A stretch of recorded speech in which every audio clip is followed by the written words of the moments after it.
Hi, friends. Welcome to Take Two with Jerry and Debbie. This is your show. This is where we take a fresh look at ourselves and the world around us. And we're going to be asking a very interesting question today, and we know you're going to have a lot to say about it.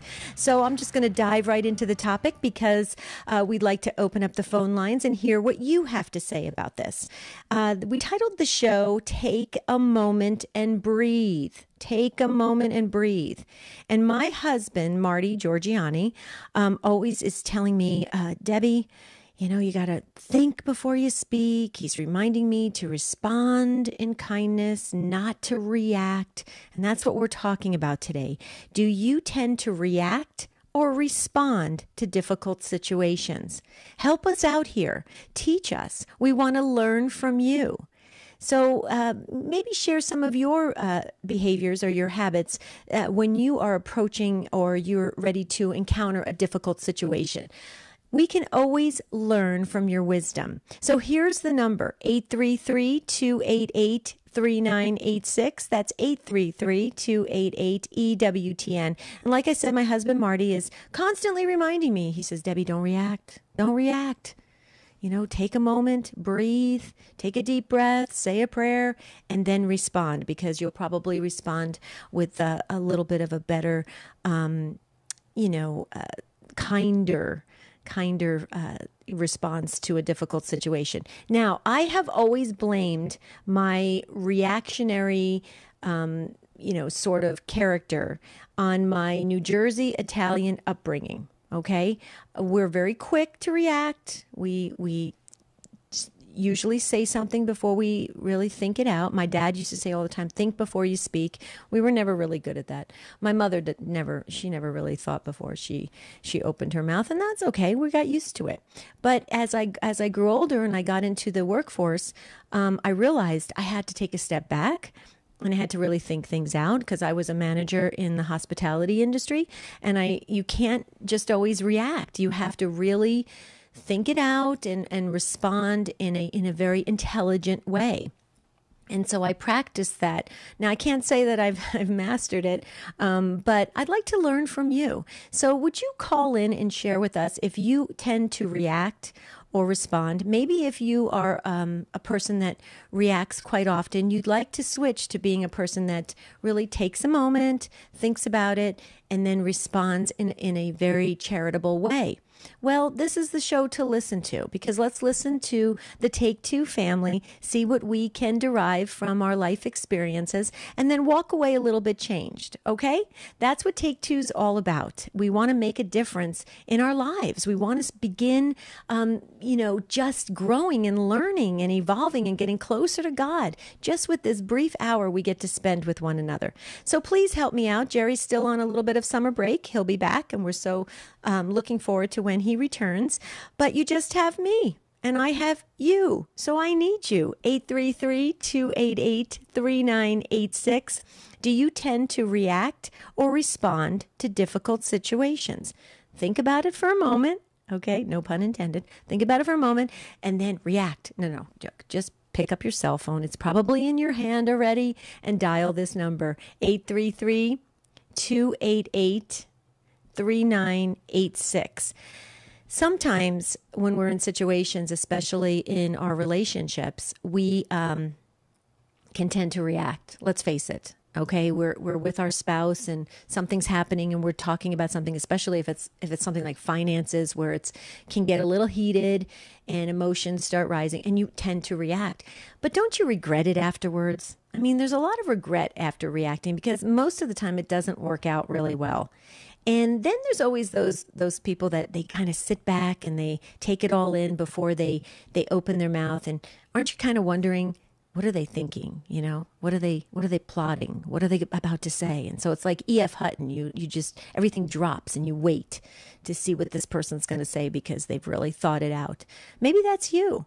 Let's hear from you. 833-288-3986. Remember, Take Two is all about you. It's your show. So if you choose to just listen, That's your prerogative. But we want you to jump in and call in. You can listen live, so we'll just put you right into the discussion. Just pretend you're sitting in our virtual living room with your cool drink or your hot cup of coffee or your green tea or whatever works for you, and you're sitting down and you're just having a conversation. We toss out this topic, and we all learn and we all grow from our life experiences. So please, don't just listen to the show. We want you to participate. 833-288-3986. Like I said, I'm Debbie Georgianni with you today on Take Two with Jerry and Debbie. And so when we come back from this very short break, we're going right to the phones to hear if you react or respond in difficult situations.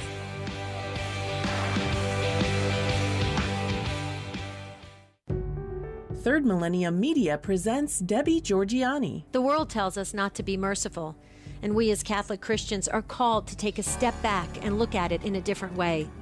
We must practice mercy, especially if we want to receive mercy. Debbie Georgianni, co-host of Take Two with Jerry and Debbie on EWTN Radio, wants to visit your parish retreat or conference.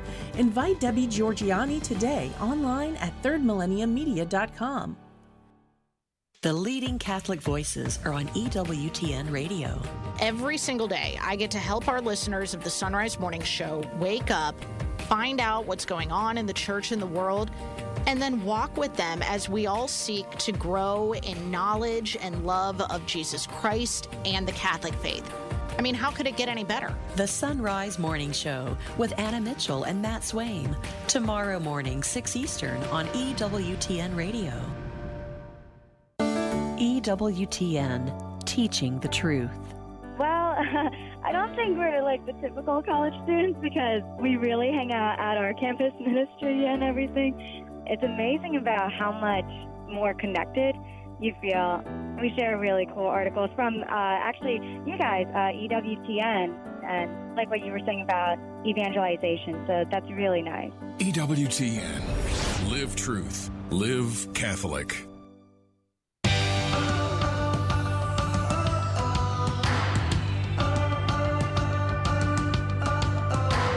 Take a moment and breathe before you react or respond. That's what we're talking about today on Take Two with Jerry and Debbie. We've been going 3 years strong because of you, so what you have to say is very, very important. If you'd like to jump in, there is an open phone line just for you. I think it has your name on it, 833-288-3986. I just wanted to highlight Divine Intimacy Radio, Sunday morning, 6:30 Eastern Time. Dan Burke and Melissa Elson. It's just a spiritual haven of rest that inspires listeners toward a newer and deeper relationship with God and His church. We were just talking about that with Take Two. You know, you want to be changed. When you're listening to talk radio, you want to feel different. You want to grow. You want to learn.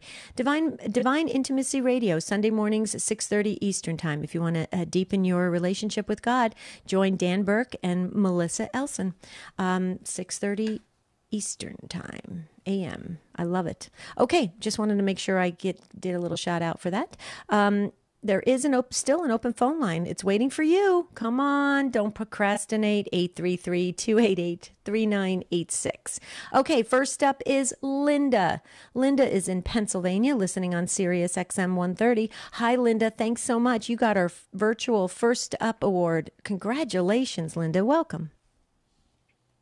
Hi, thank you, Debbie. I adore you. Oh, I adore you too, Linda. You're my new best friend. Yeah, I'm new to I'm new to the radio, the station, and I just thank God for you guys. Thank you. I'm a reactor. I am a reactor. Oh my God! Now I'm crazy. Like when something happens, I'm like a cannon, a ball shot out of a cannon. And I don't even know how I got like this because it wasn't my upbringing. Like you said, you were in a family, with that. My parents were quiet. I was a nice Christian girl. Somehow, somewhere in my late teens, I just got tired of being stepped on. And I just said, I am going to verbally knock everybody. When they come up to me with nonsense, I'm just going to blow them out of the water.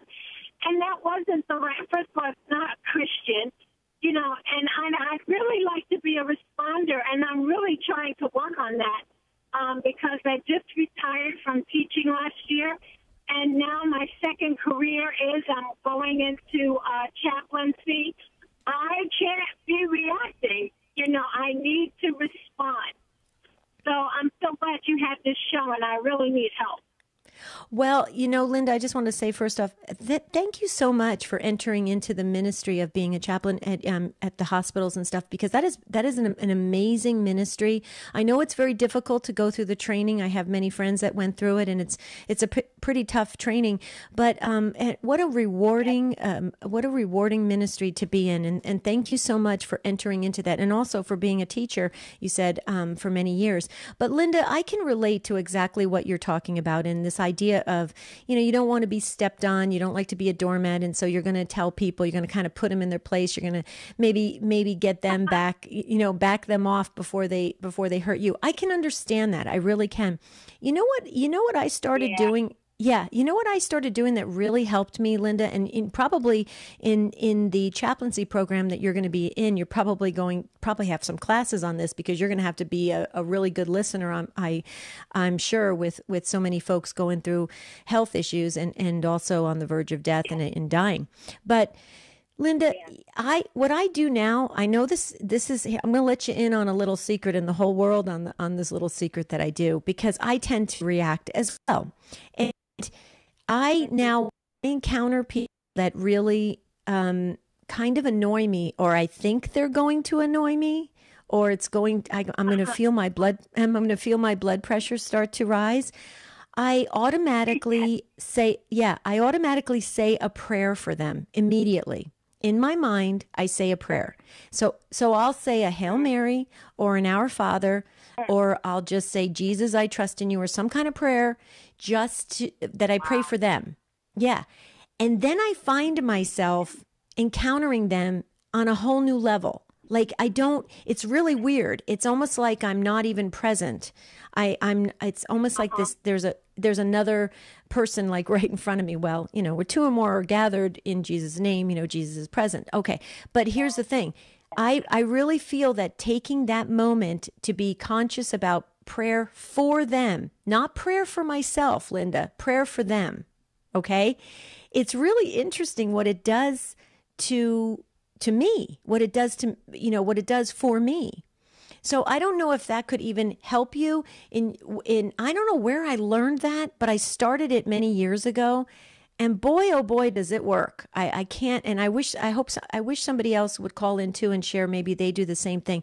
But a lot of times they say, you know, count to 10, Linda, for yourself, or say a prayer, and that's all for yourself. What I do is say a prayer for them. So immediately I'm taking it off of me, and I'm sort of gifting it to them. Am I making sense on that? That's what I do. Yeah, I love that, and I love the praying for them. Mm-hmm. That's so interesting. Yeah, to think about the other person first. Yeah. Right. And you know why, Linda, I say that? Because I used to do the count to 10. And by the time I got to 10, I was more angry than I was at 1 and 2. So it didn't really, wow. it didn't really work for me. The counting to 10 thing did not work. I know that might be some kind of, you know, psychological thing or something. It didn't work for me. But when I took it off of me and gifted it to the other person, it worked for me. So maybe that could work for you in your new ministry that you are embarking on. And Linda, I pray that you keep in touch with us, because, you know, since you like EWTN, you found the show, you found the other shows on EWTN, we hope you won't be a stranger, and we just want to welcome you to the Take Two family. Yeah, I really appreciate it. I want to just give kudos to your hubby, because you said that he reminds you to say kind words and things like that. Yesterday on, there's a couple, a psychologist and his wife, and he said the purpose of marriage is to make sure that you do everything you can to see that person goes to heaven. That was that like floored me. That floored me. I called my pastor friends. I was like, you know what I heard? And it was so wonderful. You know, I never thought of that. You're married. Yeah. Your responsibility is a spiritual responsibility to that person to see that they go to heaven. Oh, my God. That made my day. Yeah, absolutely. That's the sacrament of matrimony. And that was probably Dr. Greg and Lisa Popchak you were listening to, and they are wonderful. Yes, that's it. Yeah. Yes. So thank God for you all. God bless you. Oh, well, God bless you, Linda. Please keep us posted. We'd like to journey with you on your ministry and just pray for you that everything goes well, and maybe you could keep us posted. Would you do that? I certainly will. Thank you so much. Thank you, Linda. God bless you. Have a beautiful rest of your day in Pennsylvania. Thank you. That's close to New Jersey, very close to New Jersey. Good food in Pennsylvania as well. I'm always talking about the Jersey pizza. So just wanted to say thank you again to Linda. God bless her. She's such a beautiful soul and great ministry she's starting, and that's wonderful. Okay, there's an open phone line, 833-288-3986. We're already having a fantastic discussion on if you react or respond and what you can do about it and how you can maybe change if you feel like it's not working for you. Because when you react, you tend to regret. Okay, let's just face it. You may do something, put another person in their place, blurt something out because you want to, protect yourself or the defenses go up. But then you end up walking away and thinking, this just doesn't feel good. So let's see what Lindsay has to say in Rhode Island on the Station of the Cross. Hi, Lindsay. Welcome to Take Two with Jerry and Debbie. Hi, how are you today? Doing great. How are you, Lindsay? I'm doing well, thank you. Nice. So what's your take on this? So I'm a very passionate person, and I realized that, and it was something that actually just came up recently in a discussion I was having with my uncle at dinner, and I realized I do react a lot. I get very easily frustrated, or I just, if there's situations that I don't feel are just, I just want to rectify them, and often I would just take time just to sit back and process and think and just let silence and prayer come first before I respond. And I think it's been coming out loud too as a mother. I'm a mother of 3 young babies and 2 toddlers, so I just feel like 2 of them are toddlers. I realized that it can be very challenging and frustrating with them not listening and them testing you and all these different things throughout the day. And I realize often I react to them, and they're learning that behavior and picking up on that. And I'm like, it's really caused me to kind of pause and realize I just need to respond in love and discipline, but still respond rather than react, because it's not becoming effective and it's teaching them poor behaviors as well. How many children, Lindsay? I have 3. I have a 3-year-old, a 2-year-old, and a 7-month-old. Okay. So I think it's safe to say that at times you can get very overwhelmed. I mean, you got a lot of action happening around you. Yes. Mm-hmm. Yeah. And that's under, you can understand that. But here's the thing. The fact that you recognize your traits and your behaviors, and you can modify those. You can change those as you go along. But here's the thing. I've always said this, Lindsay, and tell me if you agree with this. We need to also have our rest. I mean, when we are encountering overwhelming situations, whether it's with our children or with our peers or with our family members or with our coworkers, whatever, okay, if we're tired, if we're hungry, if we're stressed out, if we've got a lot of other things going on, it's very hard, very, very hard to be super perfect in every situation, to respond with complete, charity and everything. It's very hard. So you have to really work at it. And what I've always told people, don't encounter situations when you're already in a compromised state, like you're tired or you're hungry or whatever. I've always said that. And I've tried to practice that because I know for myself, and I don't know if you feel the same way, Lindsay, if I'm tired or if I've got something else on my mind and then somebody puts one more thing on my plate, it's just like I tip over. What do you think about that?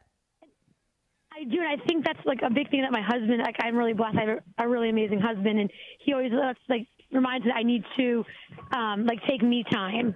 And so he's a chef, and he's always working a lot of hours, and he always gives me that me time throughout the week just to kind of regroup, and because you can't give what you don't have. So if I don't have that energy, or if I'm just burnt out, then I'm not going to be as effective as a mother and as a wife. So just taking that time away and really helps you to rejuvenate and give you those graces to continue the vocation you're called to. And I think another big thing that has helped a lot is a friend of mine, and we're both kind of in the same position. As we live far apart from each other, but we're in the same position in life. And one thing that we're kind of like prayer partners, and one thing that a tool we use a lot is the 10 virtues of Mary. And we're all striving to be like her as a mother, and so just using her 10 virtues, just practicing at least one of them a week, just saying, okay, this week we'll use ardent charity, and just really trying to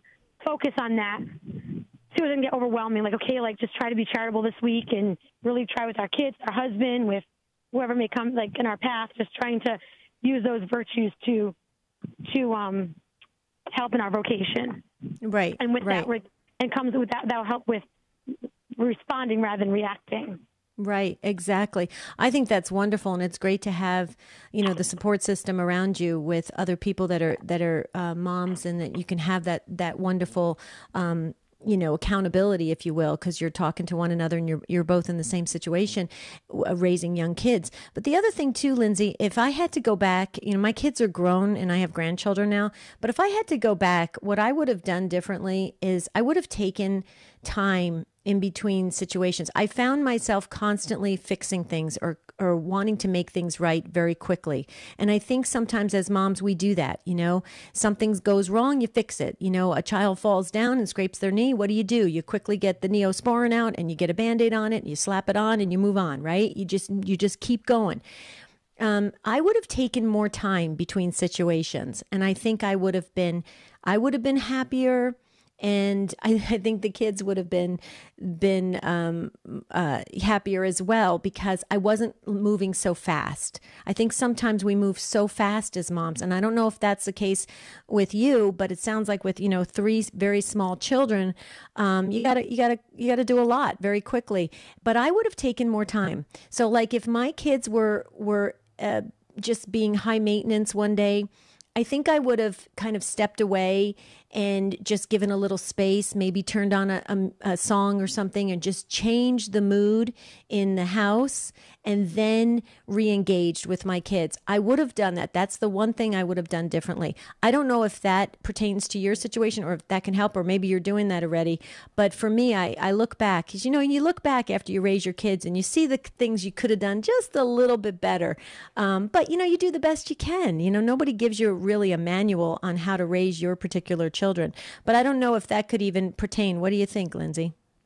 No, I think that's a great idea. I really do. I think that with my kids in all circumstances of life, just taking that time to just step away and to allow to process things rather than just reacting. And that kind of came up because of a situation in our family recently with my brother getting married and being engaged, and people all kind of reacting to the decisions he was making and all that kind of stuff. It just caused a lot of tension and sadness and stuff. And fortunately, I was like I said, usually I do react to things, right? This time I just didn't. And his fiance really thanked me for that. So I do agree that it made me realize it is helpful just to kind of take a step back and let things sink in and process, and rather than trying to always fix, really let time heal things, and then if it's need be, respond in whatever way.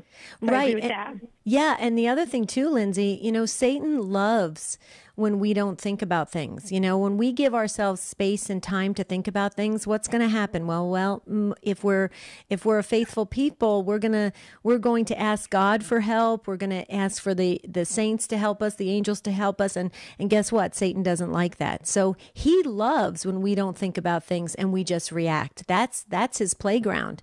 And so I've always kept that in the back of I've kept that in the back of my mind too. If I give in to this reactionary feeling that I'm feeling that is so natural to me, Satan's going to have, his fun time, and that's not good. So yeah, this is a great conversation. Lindsay, you're a great mom. That's awesome. God, thank you. Yeah, we can hear your kids in the background. That's just beautiful. And God bless you. Thanks for listening to Take Two. Thanks for being part of the family, and call anytime. We'd love to hear your wisdom on topics. Okay. All right. Thank you so much. Thank you. Have a beautiful rest of your day in Rhode Island. I love Rhode Island. Absolutely love it. I grew up in New Jersey, so I used to go all around to different states surrounding New Jersey, and it's amazing. Anyway, this is Take Two. I was just getting off topic there for a moment. This is Take Two with Jerry and Debbie, and you. There's plenty of time for you to get in on this conversation. Do you react or respond in difficult situations? We want to hear from you. 833-288-3986. We'll be right back.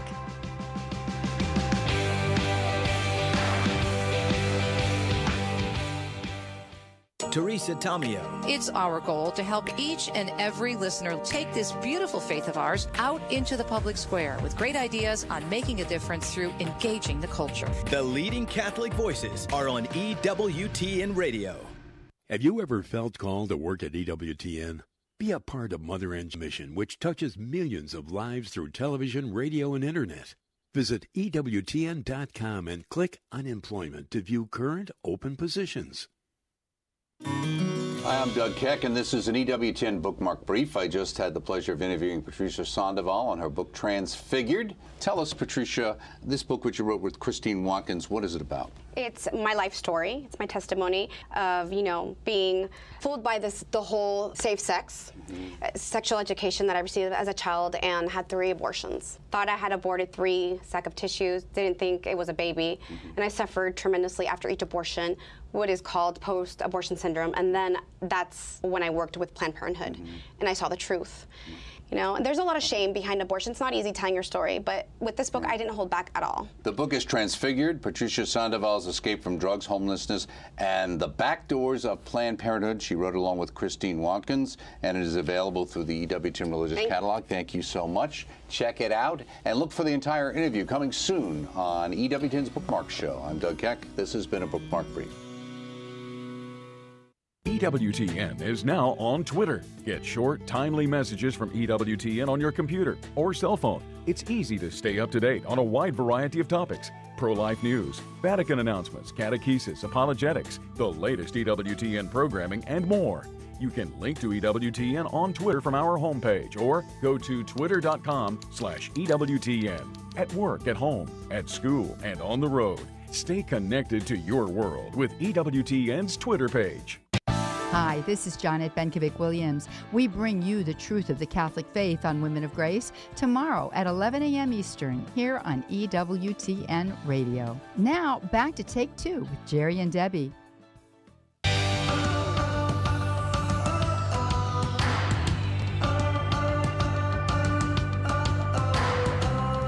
We're so glad you're with us on Take Two with Jerry and Debbie. We're talking about if you react or respond today in difficult situations. There is plenty of time for you to call in, 833-288-3986. Real quickly, I just wanted to share some social media comments that Jeff Burson put up on the screen, so I'd love to share them. Michael on YouTube. Hi, Michael. I'm waving to you. I react, Michael says. I have a short temper and it's not a violent temper, just impulsive. I have the patience of a radioactive isotope. Okay, so Michael is expressing his personality, and then this is why we have these conversations, so that possibly we can introduce new skills, new tools, so that we can change, grow, evolve. Anna Marie says, my biggest trigger is when people talk over me. I lose it every time. And I know it's because growing up, I was the baby in the family and everyone talked over me. Anna Marie, that actually used to bother me very much as well. And you know what I do now is I just take a deep breath. I really do, because it's people's habits. They're moving very quickly these days, and it doesn't mean a disrespect of what you have to say. It's just kind of just not thinking sometimes. So I'm right with you on that one. Pablo on Facebook. Hi, Pablo says, I'm in recovery and there is a thing called HALT, H-A-L-T, hungry, angry, lonely, tired. And usually when we recognize one of these or several of these, this is a warning enough to step back and take a breather. Oh, Pablo, that's exactly what I was saying. I've always felt that. I didn't realize that there's in the recovery, it's called HALT, HALT, hungry, angry, lonely, tired. Steve says, count in your mind to 10. But then by then the event has usually passed. Steve, I would agree with that. You can count to 10. I have to count really slowly for the event to pass because I even count quick in a quick way. So that may not work for me yet. I'm going to practice that though. Okay, Ellen is up next in Cleveland, Ohio, listening on The Rock. Hi, Ellen. Welcome to Take Two with Jerry and Debbie. Hi, Debbie. Thank you so much. I love your show. Thank you. Actually, what I was I was just going to reference back to what you said a minute ago. And HALT, I was given the word HALT, hungry, angry, lonely, or tired, never to make a big decision when you're any of those, from Father Jack White, a Jesuit, and he's retired now, but he would do it in the spiritual exercises. And he would say, don't make any big decisions or react to things. First, think about hungry, angry, lonely, and tired, and the acronym really works. Yeah, I actually wrote the acronym down, HALT, because that's great. But you do have to be conscious. You have to take that moment to kind of go over where you're at, to do like an inventory on yourself rather quickly, right, Ellen? I mean, you got to really be right. Yeah. So that's right, and in life decisions too. Like sometimes if you're contemplating something big, and don't make life decisions. If you're any of those things, hungry, angry, lonely, or tired. Right. Wow. That's Father White was always wonderful. He was a spiritual director at John Carroll, and then later with the spirituality program for adults with St. Ignatius, and also with Welsh Jesuit High School. And just a great guy. And also he would say sometimes, the devil can be the angel of light. So when you think you're doing all this great stuff and you're overdoing it, you are really, you have to really slow down and think what's driving you, and because you don't want to overdo it, right?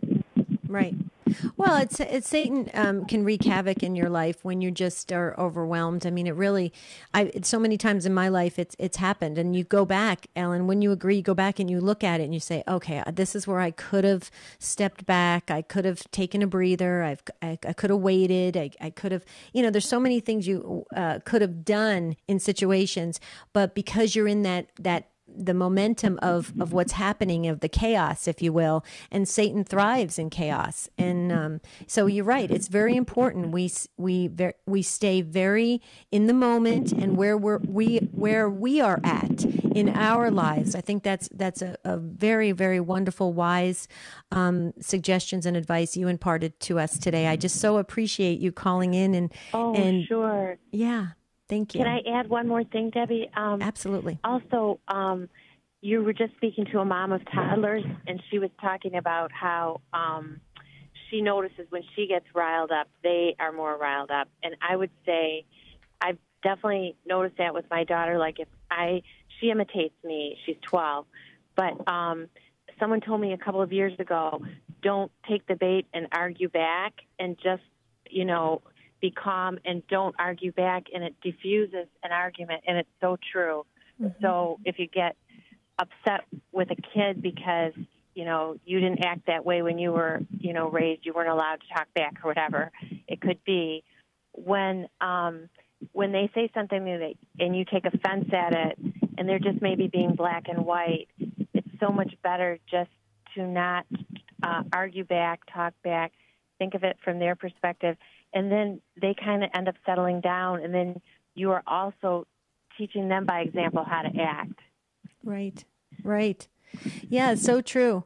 As parents, Ellen, we are in that quick movement. We're constantly, I think about it all the time when I go back there. In fact, I get tired just thinking about all the days raising the kids because we were constantly moving. Do you remember that? I mean, you have a child still in the home, but yeah, and it's tough. Where there's not a lot of time there's not a lot of downtime, Right, exactly. And you never think, my mother raised 8 of us, and my dad, and you think it was easy looking back, and you never know how hard it was until you do it yourself. And right. I just have one. Wow. So it's wild.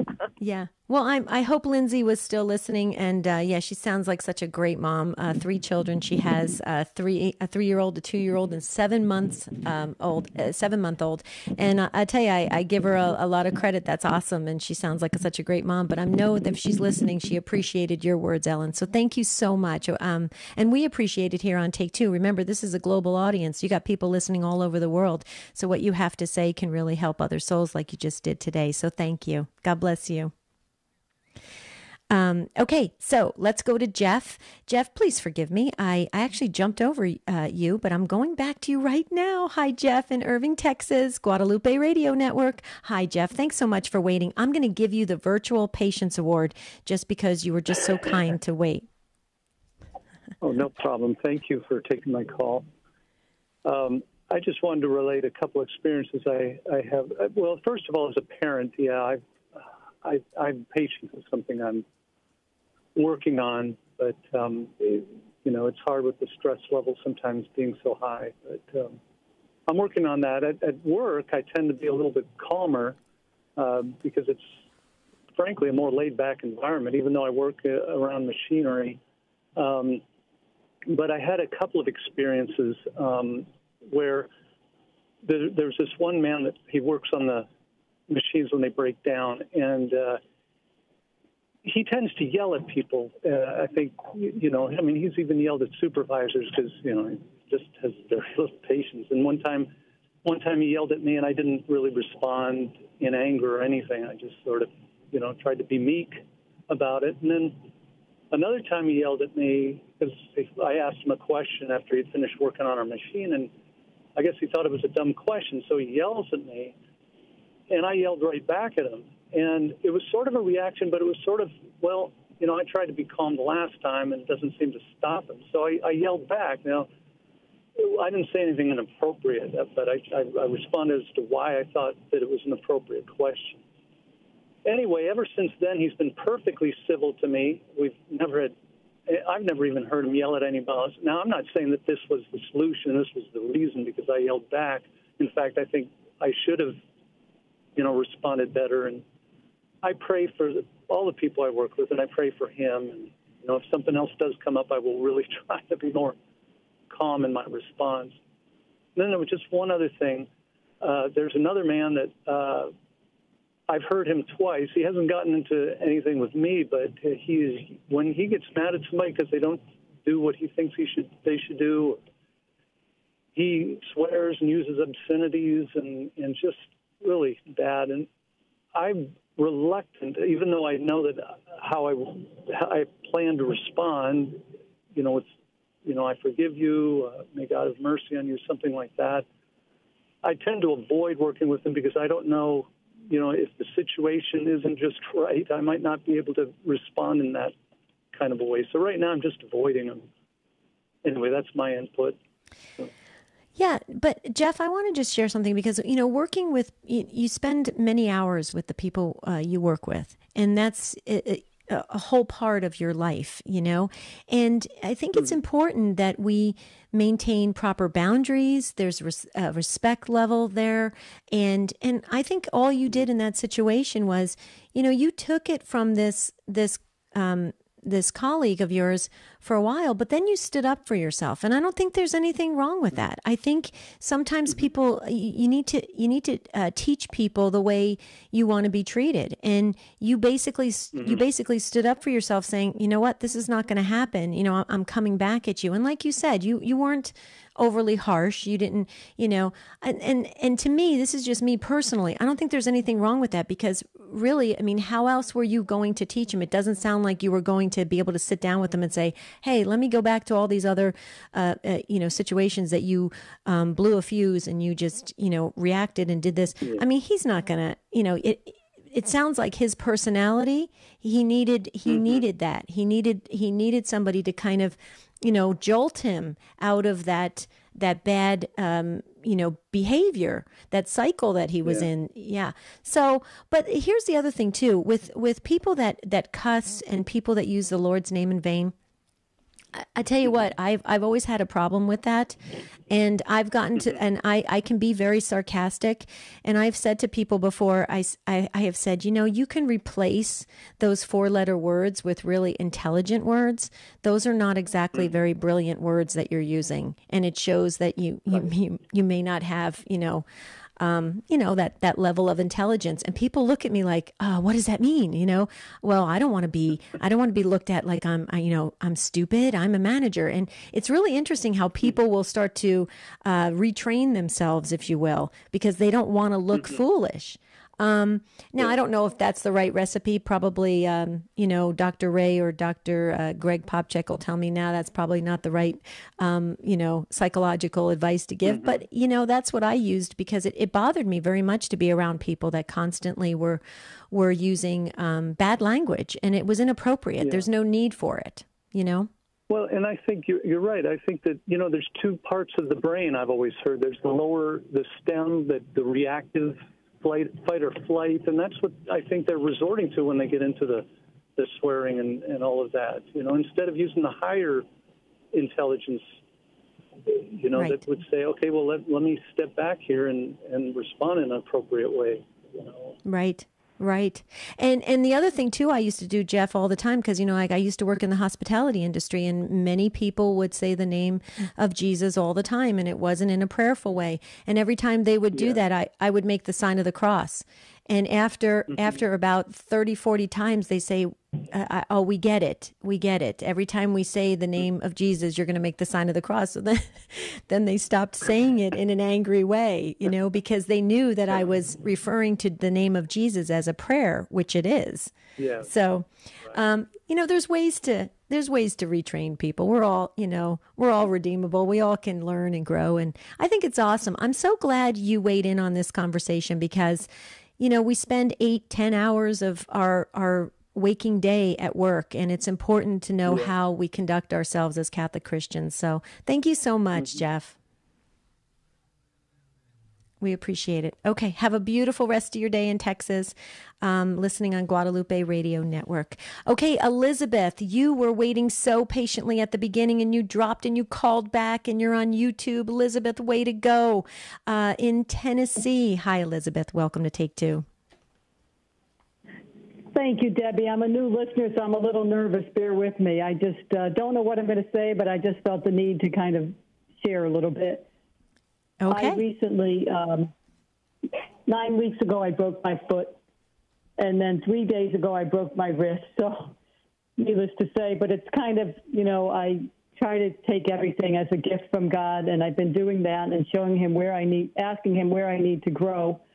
And I'm not sure exactly how this relates to your topic, but I just wanted to share that, I always like to think of myself as a compassionate person, but now, like, when I see somebody with a disability, my heart goes out to them like in an entirely different way when you know it, like from a firsthand experience, like the day-to-day things, the little things that, I might have taken for granted before, like, being able to cook and clean and things like just basic things, and constantly having to ask people for help, and and how that could probably translate to so many other areas of my life. And I did hear a priest say long ago that in most cases virtue lies somewhere in the middle. So that has always been important to me, because it's a reminder to me that there's my perspective, there's the other person's perspective, and the truth is somewhere in the middle. So it kind of reminds me not to get so much always up on my high horse.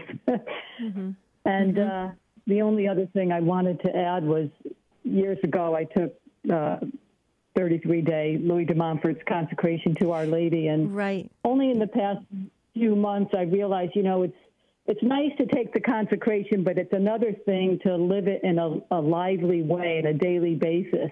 Mm-hmm. And I realized I'd kind of let that fall by the wayside, and I'm kind of trying to resurrect that and walk with Mary closer. And I'm not afraid of that because I know any walking I do with Mary will bring me closer to Jesus. And when I have a situation, for instance, here with my husband, I'll ask Mary, please help me because I know you were a wife, and how give me your insight, understanding, and, 9 times out of 10, she says, keep your mouth shut.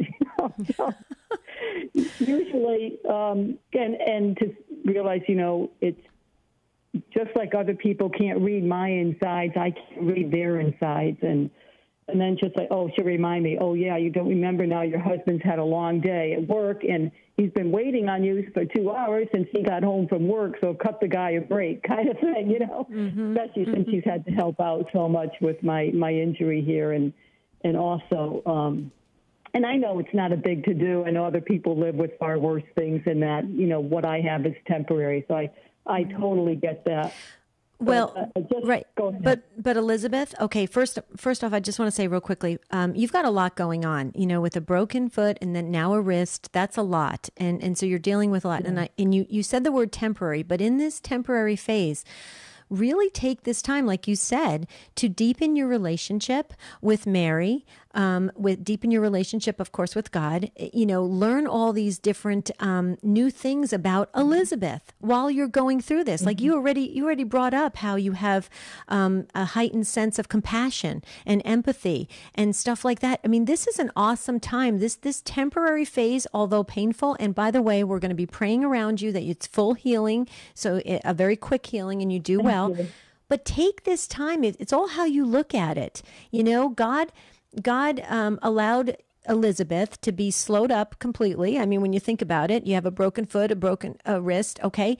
But this is an awesome time for you to really grow closer in your faith life to God, also to the saints, to the angels. I mean, take it all in, Elizabeth.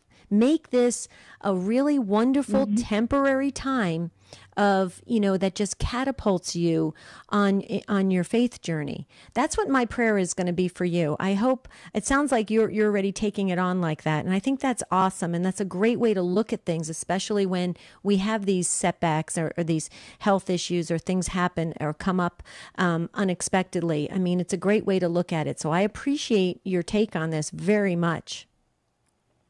Thank you, Debbie, and appreciate that confirmation. And thank you for taking my call.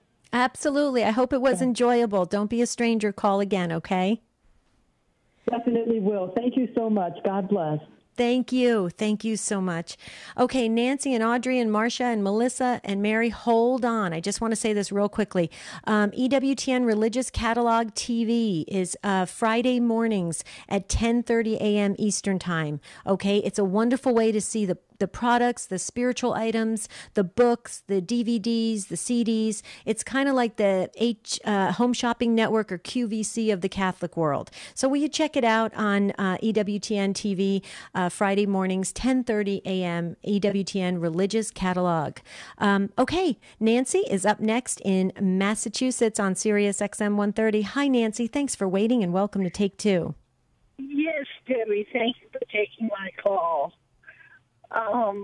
My comment is that I used to react vehemently with anger to an anger situation until I heard somebody tell me that anger, you cannot take the words back in anger, and it's almost like instant insanity. So my comment is, rather than react in an angry fashion, try to look at the other side of the person's issue and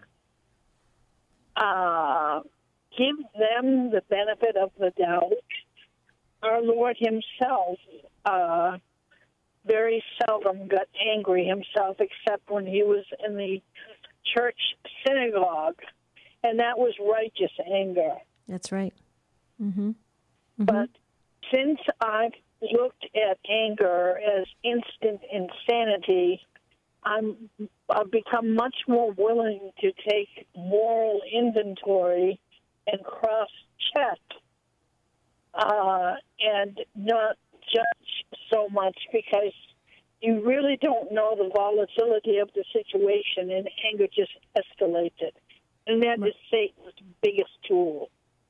Oh yeah, and real quickly, Nancy, I'm glad you brought up about Jesus and the money lenders of when he overthrew the tables. I mean, that was, like you said, righteous anger or righteous indignation, and that is because they were hurting his Father. So that's not, when we say the same kind of anger, that's not the same kind of anger, that we display on a regular basis when we're flying off the handle or saying very mean things or cutting things to somebody else. And you're so right, because Satan, that's an opportunity for Satan to get right in there and to really do severe damage. And it's painful afterwards when you look back at it. So many people I know, when they just explode, they'll go back afterwards and they'll say, why did I do that? Why didn't I just walk away? Why didn't I just keep my mouth closed? Why didn't I just, start laughing or talk about something else or try to deflect the situation? So you're so right, Nancy. And I think as we mature as Catholic Christians, we learn that as we're on the journey. When I was younger, I could fly off the handle, but now as I get older, I'm thinking anger is overrated. It doesn't work. And so I really appreciate what you have to say, and I think it helps, and we need to be reminded as human beings. Go ahead. Also, like to make a comment upon what the woman said as far as the consecration to Mary. She pondered things within her heart at all times. And truly, if you live the consecration out daily and renew your baptismal promises and renounce Satan, anger becomes a word that is very little existing in your vocabulary, because there's no room for him anymore. Right. Through faith. Well said. Well said. Thank you so much. We really appreciate you waiting to get on. You waited a long time, but what you had to say really helped many souls. So thank you for that.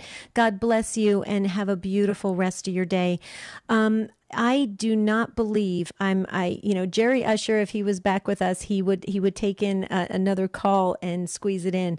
I don't have the guts to do it because Rich Jesse is keeping the clock for me. So please forgive me. Please forgive me. Audrey in Vermont, Marcia in Indiana, Melissa in Ohio, Mary in Kansas.